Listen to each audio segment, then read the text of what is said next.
요셉이 이끌려 애굽에 내려가매 바로의 신하 친위대장 애굽 사람 보디발이 그를 그리로 데려간 이스마엘 사람의 손에서 요셉을 산이라. 여호와께서 요셉과 함께 하심으로 그가 형통한 자가 되어 그의 주인 애굽 사람의 집에 있으니 그의 주인이 여호와께서 그와 함께 하심을 보며 또 여호와께서 그의 범사에 형통하게 하심을 보았더라. 요셉이 그의 주인에게 은혜를 입어 섬김에 그가 요셉을 가정 총무로 삼고 자기의 소유를 다 그의 손에 위탁하니 그가 요셉에게 자기의 집과 그의 모든 소유물을 주관하게 한 때부터 여호와께서 요셉을 위하여 그 애굽 사람의 집에 복을 내리심으로 여호와의 복이 그의 집과 밭에 있는 모든 소유에 미친지라. 주인이 그의 소유를 다 요셉의 손에 위탁하고 자기가 먹는 음식 외에는 간섭하지 아니하였더라. 요셉은 용모가 빼어나고 아름다웠더라. 당신은 여호와의 군대입니다. 세계복음화일 제사장입니다. 한 의사가 응급수술을 해야 한다는 긴급 전화를 받고 외부에 있다가 병원으로 급히 달려왔다고 합니다. 수술실 앞에서 수술을 기다리는 아이의 아버지가 의사를 보자마자 화를 내면서 말했습니다. 수술을 집도해야 할 의사가 병원에 오는데 왜 이렇게 오래 걸립니까? 지금 내 아들의 생명이 얼마나 위급한데 당신은 의사로서 책임감이 없는 의사입니다 하면서 욱박질렀다고 합니다. 죄송합니다. 제가 외부에 있어서 전화를 받자마자 달려왔습니다. 제가 수술을 시작할 수 있도록 조금만 진정해 주시면 고맙겠습니다 하고 의사분이 들어가서 아이를 수술 몇 시간 동안 했다고 합니다. 그렇게 의사는 수술실로 들어갔고 차분히 수술을 시작했고 몇 시간 후 수술을 끝내고 나온 의사가 환자 아버지에게 말했다고 합니다. 수술은 성공적입니다.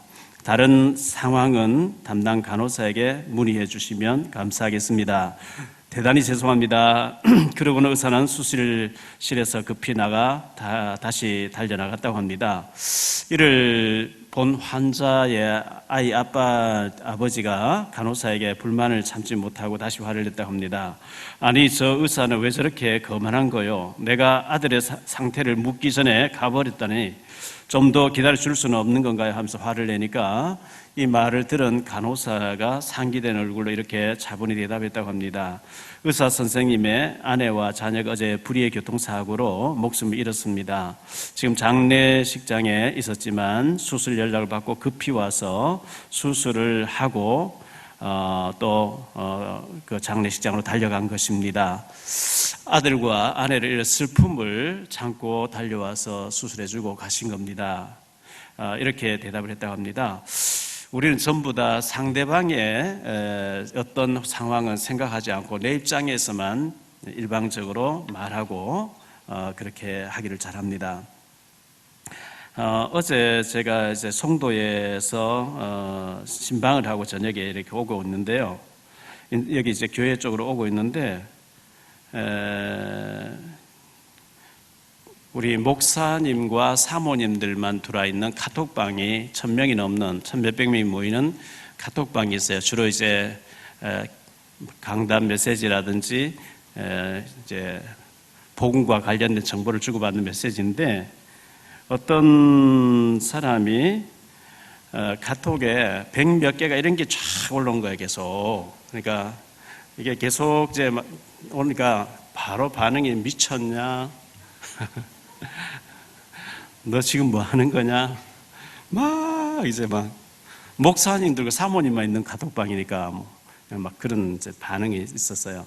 몇 사람이 지금 뭐 하는 짓이냐고, 미쳤냐고 이렇게 하니까 어떤 분 조금 있으니까 어떤 목사가 어떤 사모가 이렇게 하겠냐고, 아무래도 손주들이 이렇게 한 것 같다고 좀 기다려 보자고.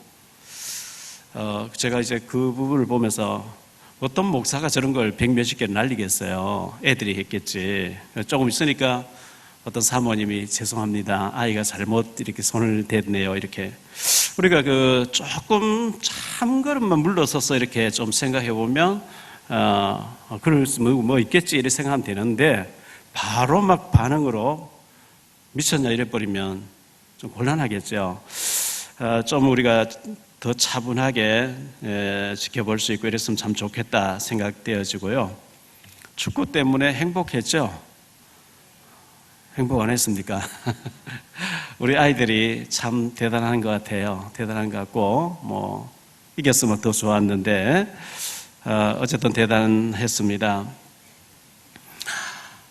부천에 계신 우리 식구들이 택시를 타고 가면서 아마 CD를 전달한 것 같아요. 부천에 계신 감리교 권사님이 남자 권사님이신데 몇 년 전부터 종종 전화가 와요. 전화하면서 목사님 통화되게 됩니까? 된다니까 지금 제 차에 이거 틀어놓고 있거든요. 제 음성이 막 나와요. 손님들마다 조금 장거리 가면은 좋은 거 틀어드릴게요 하면서 무조건 복음 메시지를 튼대요. 너무 사람들이 반응이 좋고 내가 매일 틀고 다니면서도 내가 은혜 받는다 하면서 전화 드리려고 해도 목사님 너무 바쁘셔서 죄송할까봐 이렇게 잘 못 드리고 계속 그렇게 얘기를 하셔요. 그래서 복음을 장거리 가는 사람 들려주면은 너무 좋은 반응으로 또 예수님 영적 기도가 따라하면서 이렇게 하는 걸 이제 너무 신기하고 놀랍다 하면서 늘 그렇게 전화 오는, 우리가 전달한 CD 가지고 택시 기사분이 계속 전도하고 계시다는 얘기. 원주에 계신 분도 이제 택시 운전하시는 분이 장거리 있는 사람에게 계속 틀어주면서 그 듣고 난 뒤 영적 기도하고 교회까지 연결되었다, 이런 문자를 늘 저희한테 보내주고 있거든요. 참 놀라운 일이죠. 우리가 흔하게 있는 자료를 어떤 사람에게 그렇게 전도 도구로 잘 쓰고 계신 모습을 이렇게 볼 수 있습니다. 제가 오늘 굉장히 중요한 얘기를 좀 할게요. 중요한 얘기가 뭐냐 하니까 교회가 많은데 교회가 답이 잘 없어요. 한 2년 전인가요? 제가 얘기를 했었죠. 저하고 총신대학원 동기생이 안양에 있는 대학에서 교수로 계시다가 한 1년 전인가 2년 전에 부천에서 개척교회를 하시는데, 제가 다니던 총신대학원에 총장님이 오셔서 교회 설립 예배 설교를 50몇 분 동안 설교를 하시는데 그리스도란 말이 한 번도 안 나와요. 이분은 평생에 총장님이신데 전도를 한 명도 안 했는 것 같아요. 전도 얘기 한 번도 안 나와요. 보통 문제 아니죠. 저런 가운데 저런 분 밑에서 그냥 공부만 하고 나왔으니 목회가 전도할 줄 모르잖아요. 이게 지금 한국교회에 굉장히 문제가 있습니다. 문제가 있는데, 그런 가운데 우리가 이 원색적인 복음 속에 들어와 있고 누구든지 복음 전에서 영접시킬 수 있는 영적인 준비가 됐다는 거, 큰 축복 중에 축복인 줄 믿습니다. 99.9% 대 0.01%, 좀 요약해서 99대 1% 사람. 지난번에 짐 로저스라고 하는 사람이 어디 투자를 했는데 세계에서 가장 자극적인 나라 대한민국 이렇게 책을 냈잖아요. 4,600배에 올라갔대요. 자기가 투자했는 그 종목이. 그래가지고 37세에 조기 은퇴를 해버리고 지금 아시아 시대 왔다 하면서 싱가포르 살고 있다는데, 그분은 어떻게 해서 그렇게 워렌 버핏과 더불어 3대 투자 전문가가 됐냐 하니까, 역사를 보고 나면 남들이 보지 못하는 1%의 남들이 보지 못하는 게 보인다는 거예요. 99%는 전부 이제 대중인데 그들이 보지 않는 다른 하나를 봐야 된다. 참 그 부분이 중요한 것 같습니다.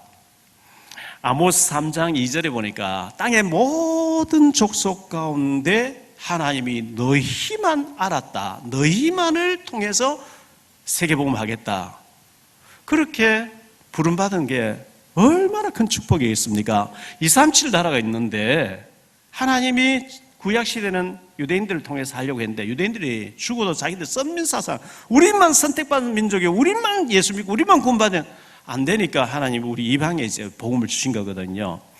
땅에 많고 많은 237 나라에 67억인가 인구가 있는 가운데 하나님이 우리에게만, 신학 박사 총장님도 그리스도란 단어 한 번 안 나오고 그분들 지식적으로는 그리스도의 삼직 선지자 제사 왕 알테예요.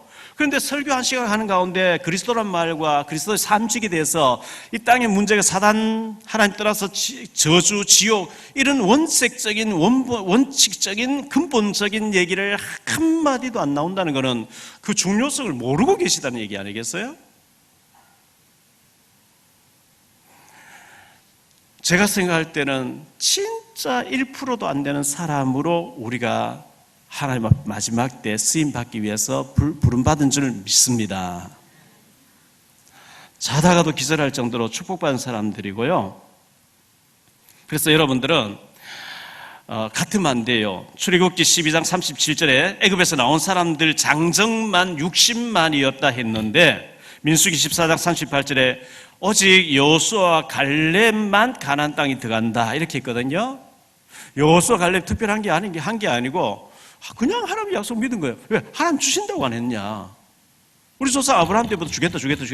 지금 주시기 위해서 데리라고 한 거 아니냐? 하나님 하실 게 아니냐? 그 믿음을 고백했는데 그들은 정복하게 됐고 역사에 남은 사람 됐고 그 말씀 믿지 않고 못 간다 안 된다 계속 한 사람들은 안 되어지고 죽었거든요.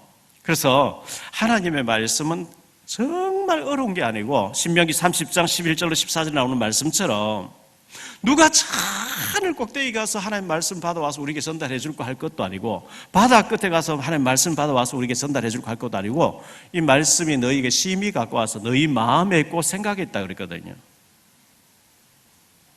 불가능을 하라는 거 아니거든요.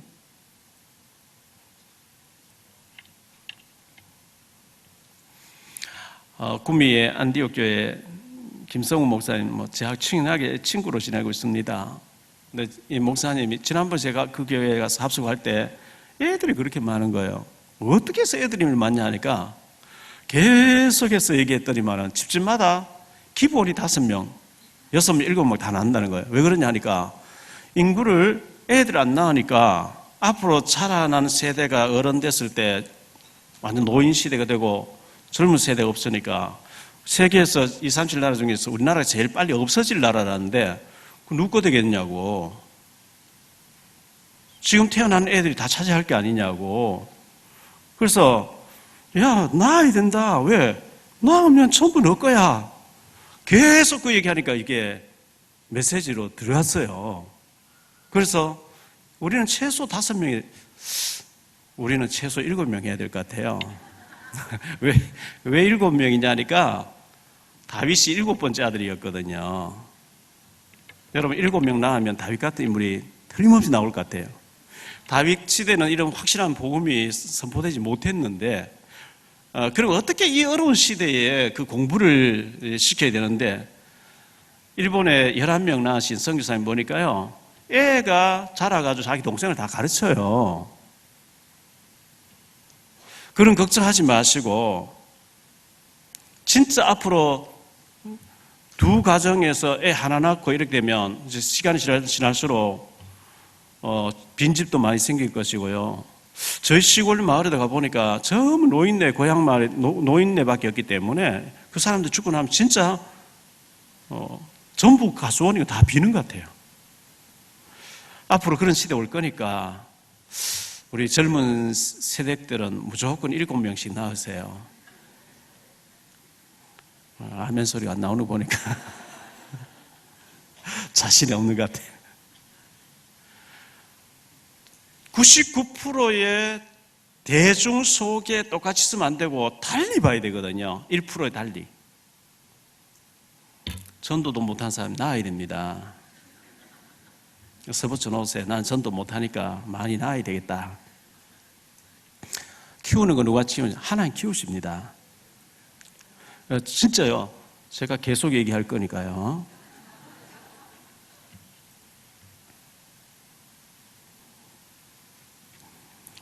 어제 송도 신방 가서 집사님 그 빵집 하시는 신방에서 내가 지난주 아프리카 보니까 아프리카는 우리나라 돈 1,500만 원 교회를 하나 짓는단다. 집사님 축복 많이 받고 계시는데 교회도 많이 지으라 하니까 그럼 제가 일단 100개는 짓는 기도를 해야 되겠네요 이러더라고요. 100개만 지어서 되겠습니까? 하여튼 우리가 축복 많이 받으셔서 그렇게 해야 되고요. 오늘 주보 속에 이 봉투가 나갔습니다. 왜 이걸 냈냐 하니까 아프리카 담당 무슨 나라 담당한 교회를 가보니까 어린아이까지 그 나라를 책임지려고 헌금을 다 하고 그 나라에서는 어마어마한 일들이 지금 현재 현지인들이 막 수백 명의 교육자가 일어나고 하는데 그 선교사님 보내놓고 전부 어린아이까지 헌금해가지고 다 보냈는데 우리는 북한을 맡은 지가 22년 됐는데 여러분 아이들일지라도 아무리 아이일지라도 너 한 달에 용돈 껌 한 통 덜 사먹고 이렇게 해서 1,000원은 넣어야 돼. 북한을 위해서. 어릴 때 그걸 심어주는 게 중요합니다. 일단 물질이 들어가면 기도가 나오고 관심이 가게 됩니다. 물질을 하지 않으면 기도가 안 나오고 우리 교회 뭐 북한 하는 뭐다. 그런 관심이 없어집니다. 그게 안 됩니다. 그래서 아무리 어린 아이일지라도 한 달에 마음 먹으면 1,000원은 할 수 있겠죠. 그래서 마음을 모아서 좀 해주셔야 됩니다. 그리고 지금 지난번에 한 2년 가까이 감옥에 있다 나와 있는 남은 자로서 탈북자 집사님이 어느 지역 계시는데 제가 생활을 보내겠다 했는데 지금 우리 교회 재정이 없으면 못 보내고 있어요. 굉장히 어려운 중에 있거든요. 우리 돈으로 최소한 한 달에 한 50만 이상은 보내줘야 거기서 생활하고 사역도 다니면서 사역도 하고 하는데 못 보내고 있어요. 그런 자매들 여러 명 있어요. 그래서 여러분들이 지금까지 잘 하고 계신 분 그냥 하시고요. 아직도 북한 선교에 대해 동참하지 않는 분들은 택시 탈 거 한번 걸어간다 생각하세요. 그러면 건강인데 좋습니다. 커피 한 잔 좀 빼먹을 걸 선교지에 있는 우리 사명자에게 헌금으로 보낸다 이렇게 생각하시고 지금 잘하고 최선을 다 하고 계시는데 헌금 얘기해서 대단히 죄송한데 북한 선교 헌금에 동참하시고 남은 자로서 정말 우리 교회 북한 살릴 수 있는 100명 이상을 키워낼 수 있도록 그 일에 우리가 동참될 수 있도록 여러분이 좀 기도하시고 동참해 주시면 고맙겠습니다. 지난 목요일 날 국회에서 제가 설교하는 시간이 있었습니다. 2월 달에도 정근모 장관님이 특강하시고 간증을 하셨는데 이번에 순복음교회 여의도 순복음교회 장로님이 간증하셨고 그다음 정근모 장로님 잠깐 또 간증을 하셨어요. 정근모 장로님 말씀이 신약 시대에 와서 2000년 역사를 봤을 때 독일이 로마가 복음화되어지고 복음 받고 난 뒤에 1000년 가까이 세계에 영향을 줬는데 그 다음에 스위스가 또 이제 복음을 받고 그렇게 되어졌고 독일이 또 복음 받고 한때 영향을 줬고 영국이 복음을 받고 난 뒤에 또 선교하면서 세계적인 나라가 됐고 미국이 그런 역할을 했는데 지금 경제적으로 일본과 중국이 경제는 장악했는데 복음이 없는 나라, 복음을 막는 역할을 하는 나라이기 때문에 저 나라는 오래 못 가고 안 좋아 하나님 앞 쓰임 받을 나라가 아니다 이렇게 하셔요. 일본 사람들은 제품 하나 만들어 너무 잘 만들어요. 너무 전문성이 잘 만들거든요. 그런데 일본 제품이 좋아서 세계가 와 했는데 저 사람들은 무조건 물건 팔아서 파는 그래서 오직 하면 경제 동물이라고 이름을 붙였다고 정 장관님 그런 얘기 하시는 거죠. 중국에서 아프리카 같은 데 가서 다리를 놔주고 건물 지어주고 학교를 세워주고 병원 세워주고 이렇게 막 하는데 많은 것을 빼내가요. 그 대가로. 그러니까 완전히 사기꾼이라고 이렇게 표현한대요. 그런데 한국 하면은 모두가 와보고 싶어하고 너무 좋아하는 이 대한민국을 그렇게 좋아한다는 거죠. 그래서 정 장관님 표현으로는 우리 대한민국이 초인류 국가, 초인류 국가래요. 그래서 지금까지 모든 사람이 대한민국을 좋아하고 한국을 너무너무 좋아할 수밖에 없는 모든 준비가 되어 있기 때문에 또 복음을 전해야 되기 때문에 그래서 무역 규모가 현재 7인데 앞으로 얼마 하면 5위로 갈 수 있고 지금 한류라든지 이런 모든 것이 초인류 국가로 갈 수 있는 하나님의 작업이다. 왜? 복음을 전해야 되기 때문에 이렇게 표현하시더라고요. 그래서 이런 중요한 곳에 우리가 있기 때문에 정말 초인류 국가의 초인류 전도자로 우리가 세계복음화에 쓰임받는 축복이 있게 되시기를 예수 이름으로 축원합니다. 오늘 말씀 여호와께서 요셉과 함께 하심으로 했는데요. 먼저 생각할 말씀은 하나님의 초청입니다. 첫째, 하나님이 특별하게 초청해 주셨어요. 마태복음 11장 28절에 수고하고 무거운 짐진 자들아 다 내게로 오라 내가 너희를 쉬게 하리라. 모든 사람들이 수고에 무거운 짐을 지고 있어요. 이번 주간에 어디 가서 제가 강의를 했더니만은 어떤 분이 저를 따라 나왔어요. 목사님 상담을 잠깐 해주세요. 우리 딸이 미국의 어느 지역에 가서 유학을 했는데 거기 가서 복음을 듣고 처음에는 복음 너무너무 잘했는데 영적인 문제가 와서 집에 와 있는데 방에서 안 나오고 있고 교회에 막 데리고 가려 해도 안 되어지고 그 모습을 보고 부인 되시는 분은 낙심해서 교회에 안 나오고 있고 직장 다니고 다 그만두고 자기는 이제 딸을 어떻게 살려볼까 해서 무속인 집만 계속 다니면서 전도하려고 했으면 하나님 혹시 기뻐하실까 싶어서 이런 상황인데 어떻게 하면 좋겠습니까? 제가 들어보니 너무 참 안 되는 거 있죠. 기도가 나오고 꼭 그분의 따님이 치유되어지고 회복됐으면 좋겠다 생각하는데요. 또 어떤 어려운 문제 당한 사람이 어제도 와서 뭐 저하고 얘기하고 이렇게 또 뭐 받아가고 이렇게 했습니다. 얘기 들어보니까 너무 힘든 가운데 있는 것이죠. 어떤 사람은 부모님 때문에 힘들어하고, 어떤 사람은 남편 때문에, 어떤 사람은 부인 때문에, 자녀 때문에 힘들어하는 사람 너무 많이 있어요. 어떤 사람은 건강 때문에, 경제 때문에 힘들어하는 사람 너무 많이 있죠. 이번 주간에 송도 교회에 나오시는 권사님 계셨는데요. 84세신데 건강하시고 지난 주일날도 만나서 너무 반가워하고 너무 이렇게 깨끗하게 익어가시는 권사님이신데, 제가 생각할 때는 늘 100세 이상 사시겠나 했는데, 아침에 그 손녀 딸하고 이제 살고 있고요. 아드님, 며느님, 딸들은 좀 미국 가 있는데, 고양이가 설치니까 방에 이렇게 문을 닫아 놓는데요. 손녀가 있다가 할머니 인기척이 없어서 할머니 문을 열어보니까 조교하시다가 심장 마비가 와서 천국하고 가셨더라는 거죠. 그래서 뭐 장례 때문에 왔다 갔다 했는데요. 전혀 아픈 적도 없었고 그냥 조욕을 하시다 그냥 천국 가신 거예요. 우리 북한 선교하시는 또 젊은 목사님이 지난 주일날 여기가 치어 짜는 같이 아파가지고 119 불러서 을지병원에 가셨는데, 그래서 제가 이제 병원 신방을 갖다 드렸거든요. 심장 마비가 왔는데 뭐 혈관을 2개를 뚫고 또 늦게 하나 더 뚫어서 어제 퇴원을 한다고 이렇게 들었는데요. 우리 하루하루 사는 것 하나님의 은혜인 줄 믿습니다. 은혜인데 그냥 밥만 먹고 은혜라고 하고 그냥 지나기는 너무 아까운 인생이 아니겠어요? 특별하게 일을 막 그만두고 다니라는 얘기도 아니고, 하나님께서 우리가 무거운 짐을 지고 있는 줄 아시고 수고하고 무거운 짐 있는 자들아 다 내게로 오라, 내가 너를 쉬게 하리라. 이사야 1장 18절에 보니까 여호와께서 말씀하시되 오라 우리가 서로 변론하자. 너희 죄가 주홍 같을지라도 눈과 같이 희어질 것이요 진홍같이 붉을지라도 양털같이 희게 되리라. 에레미야 29장 11절에 여호와의 말씀이니라. 너희를 향한 나의 생각을 내가 하나니 평안이요 재앙이 아니니라. 너희에게 미래와 희망을 주는 것이니라. 고린도전서 2장 12절에 하나님께서 우리에게 은혜로 주신 것들을 모르기를 원하지 않고 알기를 원하신다 그랬어요. 하나님 우리에게 어마어마한 신분과 권세를 줘놨거든요. 그런데 이걸 모르게 하는, 그리고 옛 체질 속에서 자꾸 속이는 사단이 있어요. 혼미케 하는 사단이 있거든요. 창세기 3장 1절 6절에 보면 보암직한 걸로 속입니다. 먹음직한 걸로 속입니다. 탐스러운 거 가지고 속입니다. 하나님의 것으로 보지 않고 자꾸 아름다워 보이고 먹음직 탐스러운 것. 창세기 1장 2절에 공허하고 혼돈하고 흑암으로 몰아간다 그랬습니다. 고린도후서 4장 4절에 우리의 영을 혼미케 해서 자꾸 헷갈리게 합니다. 마가복음 5장 5절에 자학하도록, 돌로 자학하게도 생각으로 자학하기도 하고요. 에베소 2장 22절에 보니까 구습에 빠져가 하나님 축복을 못 누리게 이 사단이 속인다는 겁니다. 그런데 하나님께서는 그리스도를 보내서 마귀의 머리를 완전히 깨뜨리심으로 요한 1서 3장 8절에 하나님의 아들이 오신 것은 마귀의 일을 멸하려 하심이니라.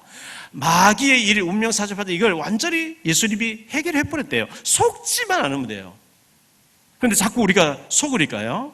창세기 3장 15절에 완전히 이 마귀의 머리를 깨뜨려 버렸다는 거예요. 시편 100편 4절을 보니까요. 감사함으로 그의 문에 들어가며 찬송함으로 그의 궁정에 들어가서 그에게 감사하며 그의 이름을 송축할지어다. 우리가 하나님 앞에 나올 때 신하가 왕궁의 잔치에 초대받은 신하가 기쁨과 흥분과 설렘으로 막 왕궁에 뛰어들어가듯이 하나님 앞에 그렇게 나아가라 이렇게 말씀했어요. 자주 드리는 말씀이지만요, 유대 나라에는 전쟁이 약소국이다 보니 강대국들도 쌓였다 보니까 전쟁이 많습니다. 이 사람들은 그때 당시 2000년 전에 은행도 없고 하니까요, 돈이 있으면 값진 진주를 이렇게 다이아 보석 같은 것을 준비해 놨다가 전쟁이 일어나면 피난 가야 되는데 집에 넣어놓고 문거리 잠가놓고 나면 누가 가져가 버리니까요. 또 들고 다니면 이제 또 빼앗기기도 하니까요. 밭에 가서 일하는 척하면서 단지를 묻어놓고 그 안에 보석을 넣어놓고 완전히 표 없이 이렇게 밭에 이제 두는 거죠. 저희 고향 시골 마을에는 송이버섯이 나옵니다. 송이버섯이 나오는데, 송이버섯을, 어디에 난다는 걸 아는 아버지들은 자기 아들에게도 절대 그거 안 알려준대요. 왜 안 알려주냐니까, 아들이 알려주면 아들이 친구 데려와서 여기 또 그걸 소문이 나서, 그래서 아들에게도 절대 알려주지 않는다는 게 송이버섯인데요. 보물숭이로 그거 얘기하면 안 되잖아요. 피난 갔는데 그 사고 나서 못 돌아오게 되면 그 가까운 친척이 그 밭을 붙이게 되는데, 이제 밭을 많이 못 붙이니까 가난한 사람에게 떼내줘서 저 밭에 농사 지어서 절반 내게 주고 절반 네가 먹어라. 농사 짓는 사람이, 가난한 사람이 밭을 이렇게 일구다가 보니까 이상한 소리 나서 파보니까 언제 누가 묻었는지 모르겠는데 어마어마한 보물 단지가 있는 거예요. 그걸 바로 찾아내면 주인 것이 되져요. 그걸 발견하고 바로 가서 밭을 파십시오 하면 눈치채고 안 팔아요. 농사 다 지어가지고 절반을 드리고 난 뒤에 밭은 저 보기 흐름해 보이는데 내가 농사 지으면 참 좋은데 내가 언제까지 가난하게 살겠습니까? 나도 이제 내 땅을 가지고 내가 농사 짓고 싶으니까 저를 파십시오. 막 흥정을 하는 거죠. 딱 돈을 주고 사버리면 파내도 괜찮대요. 법적으로 그렇게 돼 있어요. 그 감추인 보화를 발견한 사람은 할 일이 없는데도 가서 일하는 척하고 파서 단지를 들여다보고 웃고 또 묻어놓고 또 들여다보고 웃고 계속 자기 것 만들 때까지 계속 그렇게 하겠죠. 주님께서 마태복음 13장 44절에 이 감추인 보화를 얘기하시면서 천국의 복음을 발견한 사람은 그와 같으니라. 제가 다니면서 보니까 어떤 사람이 막 씩씩 웃고 다니더라고요. 그러니까 일본에서는 그렇게 웃고 다니면 정신에 문제가 있는 사람이 바로 이렇게 합니다. 근데 우리가 실없이 막 웃고 다니면 곤란하겠지만 그 감추인 보화를 발견한 사람, 진짜 주님이 나와 함께 하신다는 비밀을 가진 사람은 혼자서 웃기도 하고요. 남들이 보면 꼭 노란 사람 같지요. 그 기쁨이 있어야 될 줄 믿습니다. 두 번째 제가 할 말씀은요, 하나님이 인도하고 계시는데요, 요셉의 가정을 주님께서 인도하셨습니다. 요셉이가 태어나 보니까 어머니가 4명, 배달의 형이 10명. 형들은 늘 아버지 속여서 이렇게 삥땅 하려고 하는데 요셉은 기도하다가 어마어마한 하나님 계획을 봤거든요. 그걸 얘기하니까 형들이 미워 죽는 거예요. 죽이려고 하는 거죠. 형들과의 갈등, 어머니와의 사별, 이 요셉이가 굉장히 어려움이 있었는데 아버지의 심부름을 갖다가 형들이 꿈꾸는 자가 오다 구덩이에 던져넣어 죽이자 던져넣어 버리는데요. 물이 없더라 그랬거든요. 그래서 요셉을 우리가 팔아버리자, 유다의 그 아이디어로 해가지고 이스마엘 사람들에게 해서 애굽으로 팔아버리는데요. 요셉이가 그 가나안 땅에서 애굽이라고 하는 그 먼 거리를 팔려갈 때의 모습을 시편 105편 17절에 이렇게 기록하고 있어요. 그가 한 사람을 앞서 보내셨으며 요셉이 종으로 팔렸도다. 그의 발은 착고를 차고 그의 몸은 쇠사슬에 매였으니 곧 여호와의 말씀이 응할 때까지라. 그의 말씀이 그를 단련시켰도다. 요셉이가 팔려가는데 그 인신매매 돈 주고 사가는 사람들이요 완전히 쇠고랑 채워가지고 끌고 간 거예요. 그걸 누명쓰고 감옥 보낼 때도 완전히 몸을 전체를 쇠고랑 묶어가지고 때가 찰 때까지 감옥에 넣어놨다. 많이 힘들었겠죠. 요셉이가 어느 날 총리가 돼 있거든요. 7년 풍년 들고 2년 기근 들었을 때 형이 와서 식량 사러 와서 딱 엎드렸는데요. 통역을 세웠고 요셉은 애국 사람 행세를 하니까 형들은 전혀 몰라보고 요셉이가 너희들은 정탐꾼이다. 저 감옥에 다 쳐넣어라. 이렇게 하니까 아닙니다. 막 변명하다가 감옥으로 들어가면서 자기들끼리 주고받는 요셉이 형들을 주고받는 얘기가 이런 얘기가 나옵니다. 창세기 42장 21절 이하에 보니까요. 그들이 서로 말하되 우리가 우리의 아우의 일로 말미암아 범죄하였도다. 그가 우리에게 애걸할 때의 그 마음의 괴로움을 보고도 듣지 아니하였으므로 이 괴로움이 우리에게 임하였도다. 요셉이가 끌려갈 때 너무너무 울부짖으면서 괴로워하면서 이거는 아니다고 좀 안 팔려가게 해달라. 근데 인정사정 없이 끌려갔거든요. 요셉이가 구덩이에 빠질 때에도 하나님 함께 하셨고, 쇠사슬에 묶여서 애굽으로 끌려갈 때도 함께 하셨고, 누명 쓰고 감옥 갔을 때도 함께 하시고, 종이 됐을 때도 물론 함께 하셨고, 요셉이가 태어나 죽는 날까지 항상 하나님 함께 하신 줄 믿습니다. 요셉과만 함께 하시겠습니까? 오늘 저와 여러분이 똑같이 함께 하시는 줄 믿습니다. 하나님의 인도, 요한복음 14장 16절 17절 보혜사 성령으로 우리와 함께 하시면서 인도하신다. 요한복음 14장 26절 우리에게 가르쳐주고 생각나게 하면서 함께 하신다. 마태복음 28장 20절에 세상 끝날까지 항상 함께 하리라 말씀했습니다. 시편 48편 14절에 보니까 죽는 날까지 함께 하시겠다. 나와 항상 함께 하시는 하나님, 그 하나님을 누리시기를 바랍니다. 그 하나님 안 누리고 사탄이 꾸며놓은 염려를 누리고 불평을 누리고 계속해서 문제 사건을 누리면 스트레스, 암이 된다. 지난주에 책 소개했던 힐링 코드라는 그 책을 읽어보니까요, 모든 암의 원인이 스트레스에서 온다 그러죠. 여러분이 당하는 모든 안 좋은 일까지도 감사하면서 기도할 수 있게 되기를 바랍니다. 감사함으로 아뢰라. 세 번째 생각할 말씀은요, 하나님이 함께 하셨는데 나와 함께 하신 하나님을 with라고 얘기합니다. 영어로. 창세기 족장 시대에 보니까요, 창세기 5장 21절로 24절에 하나님께서 에녹과 함께 하심으로 에녹이 300년 동안 무드셀 낳고 난 뒤에 하나님과 동행했다, 하나님 기쁘시겠다, 이렇게 말씀하고 있고요. 창세기 6장 9절에 보니까 하나님이 노아와 함께 하심으로, 여호와께서 노아와 함께 하심으로 나오죠. 창세기 12장 1절로 3절에 하나님이 아브라함에게 내가 이 모든 땅을 네게 주겠고 내가 너를 떠나지 않게 내가 너와 함께 하겠다, 이렇게 말씀했거든요. 창세기 26장 3절에 보니까 하나님이 이삭에게 내가 너와 함께 하겠다, 이렇게 말씀하셨습니다. 창세기 28장 15절에 야곱이 외갓집을 도망가고 있을 때 하나님 그에게 나타나서 내가 너와 함께 하고 너를 이곳으로 다시 돌아오게 하겠다, 야곱과 함께 하신다고 했습니다. 그리고 오늘 창세기 39장 1절로 23절까지 보면 여호와께서 요셉과 함께 하심으로 계속 나오거든요. 사실 주님이 나와 함께 하신다, 최고의 배경이죠. 최고의 능력이죠. 하나님 배경보다 더 큰 배경이 없잖아요. 여러분이 혼자 계십니까? 주머니에 돈이 하나도 없습니까? 하나님이 함께 하십니다.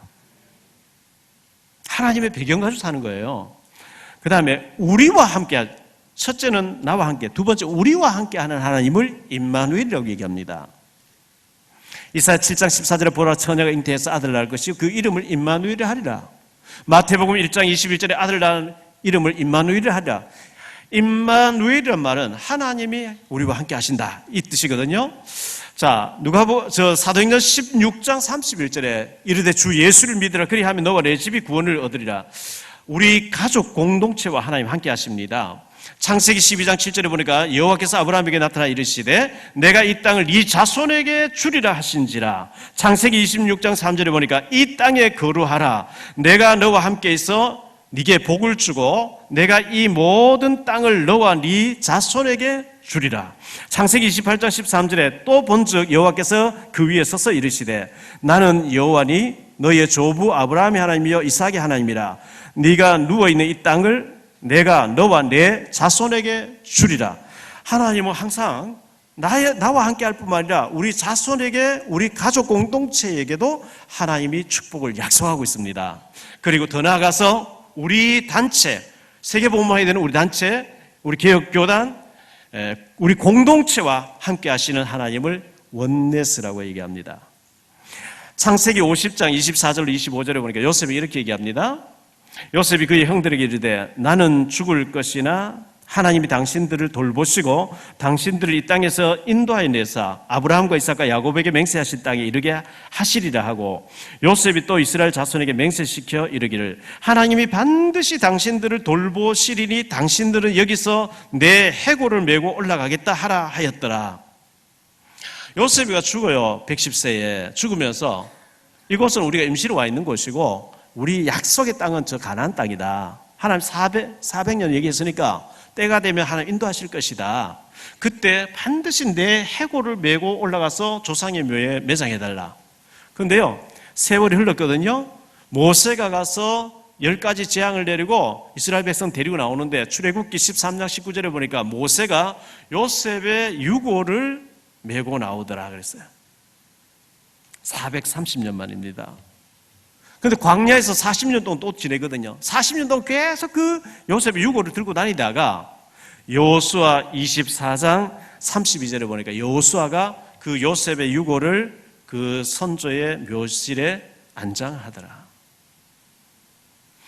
우리는 이런 언약을 우리 후손들에 계속 전달해야 됩니다. 그리고 세계 복음화해야 됩니다. 우리 복음 때문에 되어진 우리 개혁교단, 우리 단체와 하나님은 함께 하시는 줄 믿습니다. 자, 원래 우리 교회 표가 여호와의 군대인데요. 요셉이가 노예로 팔려갔잖아요.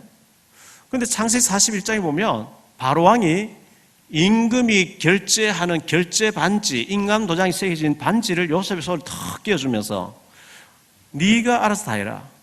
내가 너보다 높은 것은 왕이라는 자리 하나밖에 없고 네가 다 해라. 오늘부터 너의 허락 없이는 수족을 놀릴 자가 없게 하겠다. 요셉이가 우리나라식으로 말하면 3군을 지휘하는 사람 됐습니다. 여호와의 군대잖아요. 모세가 출애굽시키 나오는데 바로 군대 오니까 수상시켜 버리잖아요. 여호와의 군대입니다. 여호수아 다 물리시 군대입니다. 엘리사 싸우지 않고 아람 사람들 다 이겨버리는데요. 군대입니다. 영적인 군인으로 여호와의 군대로 사탄에게 잡혀있는 사람은 우리가 특공대로 가서 구출해내야 되는 특전사 사령 요원들로 하나님 우리를 부르신 줄 믿습니다. 군인은요, 쉬는 시간에도 보초병 세우는 파수꾼을 세워놓죠. 적들이 오는지 파수꾼. 여러분 직장에, 여러분 산업 현장에 여러분이 파수꾼으로 파견되어 있습니다. 파수꾼이 총 놓고 막 잠들어 버리면 다 죽는 거예요. 보초 쓰는 사람 믿고 다 안에서는 자고 있는데 파수꾼입니다. 구역장은 구역을 돌보면서 구역 내에 어떤 일이 벌어진지 전도 대상 누군지 계속 살펴봐야 되고요. 요셉이 하나님이 그 양을 치고 우유를 짜먹고 있다가 죽어야 될 사람을 하나님 뽑아내셔가지고 세계 선교하는 일에 너무너무 귀하게 쓰임받은 것처럼 하나님이 땅의 모든 족속 중에 너희만 알았고 너희만 택했다. 자다가도 기절할 만큼 감사해야 될 줄 믿습니다. 우리가 그렇게 중요한 사람으로 부름받았어요. 요셉과 함께 하신 하나님이 오늘 나와 함께 하시고 우리 가정과 함께 하시고 우리 교회와 함께 하신다는 이 확신을 가지고 나는 1%의 복음의 비밀 가진 사람으로 하나님 앞에 쓰임 받을 수밖에 없는 사람이라 확신 가지시고 한 주간도 최고로 하나님께 영광 돌리는 삶을 살 수 있게 되시기를 주 예수 그리스도 이름으로 축복합니다.